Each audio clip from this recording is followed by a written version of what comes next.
Pemerintah DKI Jakarta mengerahkan 5.000 aparatur sipil negara menjaga 146 pasar di ibu kota. Mereka akan mengawasi langsung penerapan protokol kesehatan COVID-19 seperti di Pasar Rawabening dan Pasar Gondang Dia.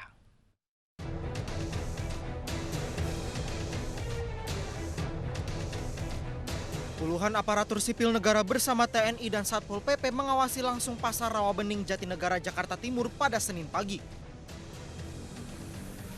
ASN dan petugas gabungan terus mensosialisasikan protokol kesehatan penanganan COVID-19 pada pengunjung pasar.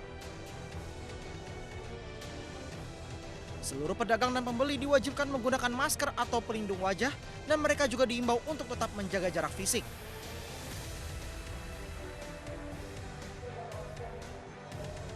Petugas aparatur sipil negara atau ASN bersama jajaran TNI dan Polri juga dikerahkan menjaga ketertiban pedagang dan penjual di Pasar Gondang Dia, Jakarta Pusat.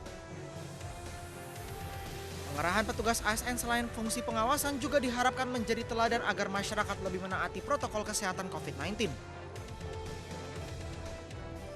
Ya, ini salah satu kebijakan Pemprov DKI Jakarta ya, dalam rangka untuk bagaimana kita melakukan pengawasan dampak COVID ini khususnya di pasar-pasar di DKI Jakarta.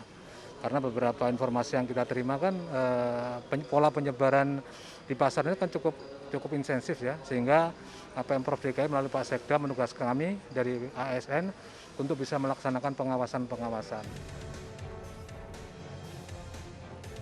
Sebelumnya, Gubernur DKI Jakarta Anies Baswedan telah menugaskan 5.000 ASN yang diberi mandat sebagai petugas pengawas protokol COVID-19.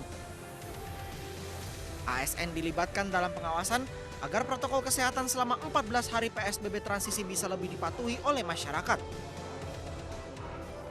Dari Jakarta, tim liputan iNews melaporkan.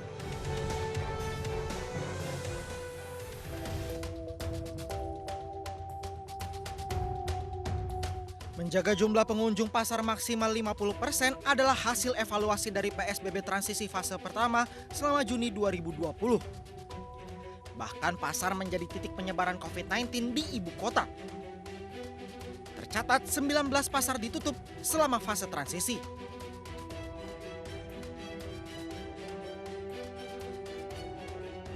Bahkan analisis BNPB pada 2 Juli lalu memperlihatkan perkembangan COVID-19 dari sebelum PSBB diberlakukan pada Maret lalu hingga 3 fase PSBB. Dan masuk PSBB transisi fase 1 terjadi penurunan kasus COVID-19 dalam hitungan rata-rata 14 hari memasuki PSBB tahap kedua dan ketiga. Namun kasus baru meningkat saat terjadi pelonggaran di PSBB transisi selama Juni kemarin.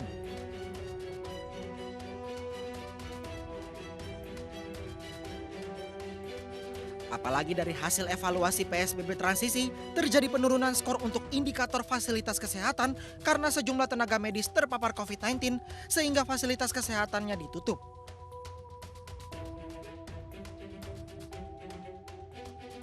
Kini dalam PSBB transisi fase 2 selama 2 pekan ke depan, Pemprov akan fokus memperhatikan kegiatan di pasar tradisional dan angkutan massal kereta rel listrik. Selain itu, rendahnya kedisiplinan warga juga membuat penyebaran COVID-19 sulit dikendalikan. Pemprov DKI juga perlu melakukan tindakan preventif untuk warga yang tidak mematuhi protokol kesehatan.